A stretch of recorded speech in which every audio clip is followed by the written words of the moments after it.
Hi everybody, this is Eliana Lobo. I'm in beautiful Angeja, Portugal, near Aveiro.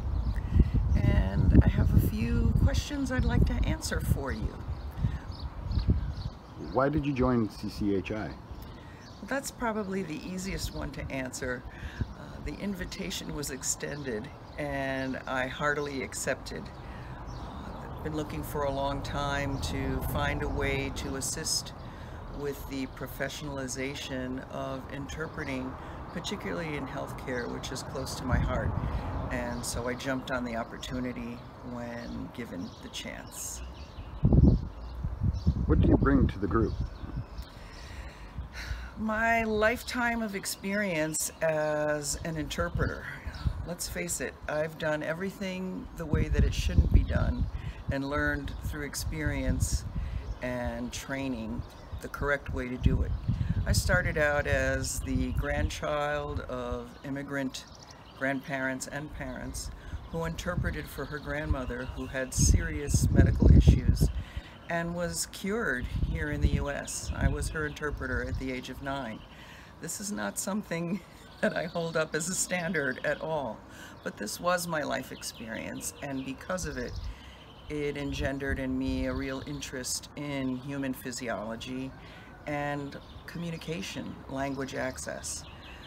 If we go way back to the Stone Age when I was in college, there weren't really any solid interpreting translation programs or training here in the US. You had to go outside the US. So with my major of Portuguese and Brazilian studies and my master's in bilingual education, that was enough for the local hospital to hire me as a Spanish and Portuguese interpreter, even though Spanish for me is a heritage language acquired through my multiple Spanish-speaking stepmoms, and would never be sufficient criteria for me today to hire somebody to work as an interpreter.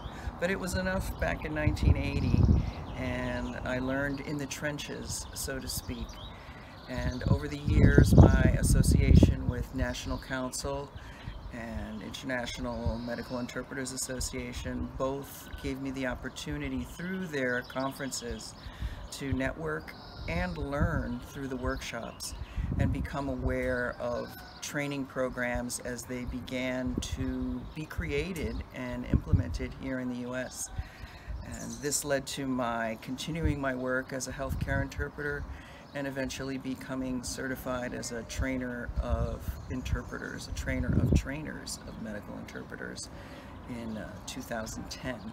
So there's a long stretch between 1980, when I graduated as an undergraduate, to finally getting my Bridging the Gap training and my Trainer of Trainers training in the 2000s, just to show you kind of how lagging behind the US has been in terms of having formalized training and accreditation for interpreters, whether they be conference interpreters or healthcare interpreters.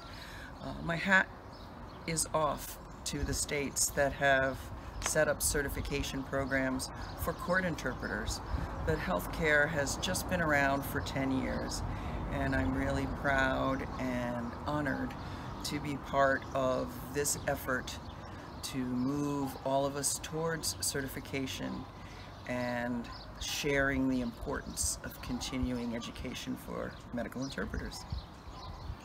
How did CCHI make you a better professional?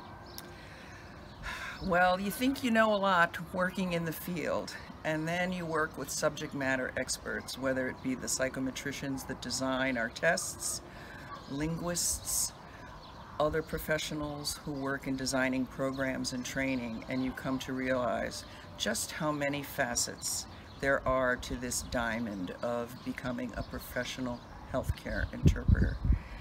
And I have only benefited from my association with my fellow commissioners and the shared knowledge base, and being able to touch base with all of them to put our heads together to figure out how to advance the profession and how to work around challenges that seem to spring up every day in terms of widening language access as opposed to narrowing language access.